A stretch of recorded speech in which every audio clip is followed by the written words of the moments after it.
நீஃப்லிமாலயா நேயர்களுக்கு வணக்கம். நான் உங்கள் பத்திரிகையாளர் RS கார்த்திக். என் அருகில சக்தி சரவணன். வணக்கம். நாங்க ரெண்டு பேரும் இந்த வீடியோல விமர்சன விவாதம் நிகழ்ச்சியில ஒரு வித்தியாசமான படம் Ramayana the legend of prince Rama. Ramayana the legend of prince Rama. Ramayana கதை தான்.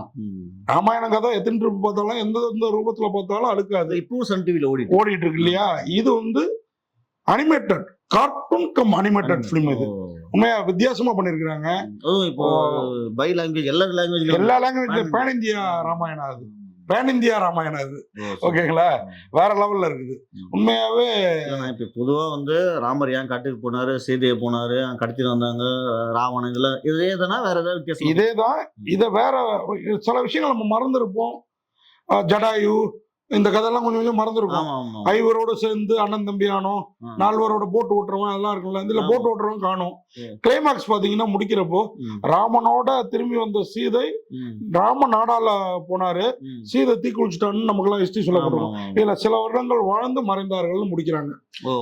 நிலவை காட்டி அது உள்ளார போய் வானத்தை நோக்கி போற மாதிரி சொர்க்கத்தை நோக்கி போனாங்க. ராவணன் கிட்ட இருந்து வந்து மறுபடியும் வாழ்ந்து மறைஞ்ச மாதிரி காமிக்கிறாங்க. இதுல அது இன்னும் கொஞ்சம் புதுசா இருக்குது. ஓப்பனிங்ல வந்து டைட்டில் போடுறப்போ இந்த ராமன் ஹிஸ்டரிய சில பழம்பெரும் கோயில்கள் இருக்கும்ல, மேபி அயோத்தி அந்த மாதிரி உள்ள சிற்பங்களை காமிச்சு, சுவர் சிற்பங்கள் ஓவியம் மாதிரி சிற்பமாவே இருக்கும் சுவர். அதுல வந்து அசத்தலா பதிவு பண்ணியிருந்தாங்க. நான் படம் முழுக்க அப்படியே இருக்கும்னு நினைச்சேன். ஆனா அது வந்து அனிமேட்டட் கம் கார்ட்டூன் இதுவா மாறிண்டு அதுவும் நல்லாதான் இருந்தது. உண்மையா இந்த மாதிரி படங்களை இன்னைக்கு 2K கிட்ஸை கூட்டு போய் பார்க்கணும். ஏன்னா ராமாயணம்னா என்னன்னு தெரியாம, மகாபாரதம்னா என்னன்னு புரியாம பல பேர் இருக்கிறாங்க இல்லையா? இதை வந்து நம்ம வந்து ராமாயணம் என்னதான் கதையா சொன்னாலும் அதெல்லாம் வாழ்ந்ததுக்கான அடையாளம் இன்னும் கண்டுபிடிச்சுதான் இருக்காங்க. ராமர் போலத்தையே கண்டுபிடிச்சாங்க.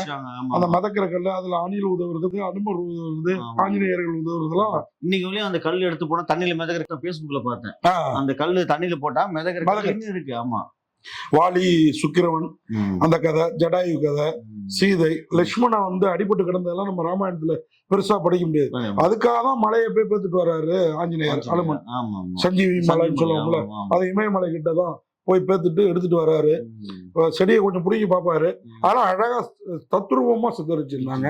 சிறப்பா இருந்தது. இந்த படத்துல பின்னணி குரல் கொடுத்தவங்க டெக்னீஷியன் மட்டும் கொஞ்சம் சொல்லிடுவோம். ஏன்னா இப்படி ஒரு அருமையான படத்துல வேலை பார்த்திருக்காங்கிறது என்ன. இந்த படத்துக்கு ராமரா செந்தில்குமார் வந்து பின்னணி குரல் கொடுத்திருக்கிறாரு. சீதையா மகேஸ்வரி, ராவணனா பிரவீன்குமார், தமிழ்ல இவங்க எல்லாம் ஓகேவா. லட்சுமணனா தியாகராஜன், ஹனுமானா லோகேஷ்.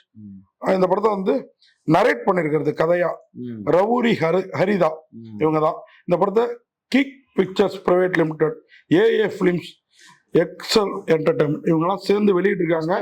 நம்ம இந்தியில எடுத்திருக்காங்க. ஆமா, இந்தியில எடுத்திருக்காங்க. ஹாலிவுட் படம் மாதிரி ஒரு இந்தியில எடுத்திருக்காங்க. அதுவும் ஒரிஜினல் பக்கா 4K நல்லா இருக்கு. உருத்துல நீங்க நம்ம கொஞ்ச நேரம் பார்த்துட்டு போலான்னு போய் உட்காந்தா கூட அந்த படம் உங்களை எழுந்திரிக்க கூடாது. சில புத்தகத்தை எடுத்தா படிக்காம வைக்க மாட்டோம்ல, அந்த மாதிரி ஒரு பக்கம் படிச்சுட்டு டீ குடிச்சிட்டு வந்து படிக்கலாம்னு நினைப்போம். அப்படி இல்ல. இது இந்த படம் வந்து டிவில பாக்குறதுக்கு பதிலா நேரா போயிட்டு தியேட்டர்ல பாருங்க, அந்த எஃபெக்ட் தெரியும் உங்களுக்கு. கிக் பிக்சர்ஸ் பிரைவேட் லிமிடெட் தான் இந்த படத்தை தயாரிச்சிருக்குது. இந்த படத்துக்கு வந்து இயக்கம் மட்டும் சொல்லிடலாமா? இயக்கம், ஒளிப்பதிவு நிறைய இருக்கிறாங்க தயாரிப்பாளர்கள்லாம். Creative director Vijayendra Prasad. இந்த படத்துக்கு வந்து உண்மையாவே அர்ஜுன் அகர்வால், CP கார்த்திக், தமோச்சா கோச்சானா இவங்கெல்லாம் தயாரிப்பாளர்கள். ராமாயணா நம்ம பேர் வருதுல, அதனாலதான், வேற ஒண்ணும் இல்ல. இன்னும் நிறைய டெக்னீஷியன் சேர்ந்து இந்த படத்தை வந்து வெளியிட்டு இருக்கிறாங்க. உண்மையாவே இவங்க எல்லாரையுமே பாராட்டணும்.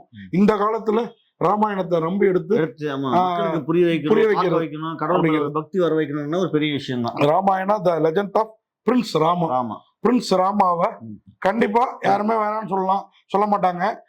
நாமளே வெளியில வர்றப்ப ஜெய ஜெய ராமா அப்படின்னு சொல்லிட்டு வரோம். அதுதான் ராமாயணத்தின் வெற்றி. ஓகே, நன்றி, வணக்கம். இந்த வீடியோ உங்களுக்கு பிடிச்சிருந்தா லைக் பண்ணுங்க, கமெண்ட் பண்ணுங்க, ஷேர் பண்ணுங்க, சப்ஸ்கிரைப் பண்ணுங்க.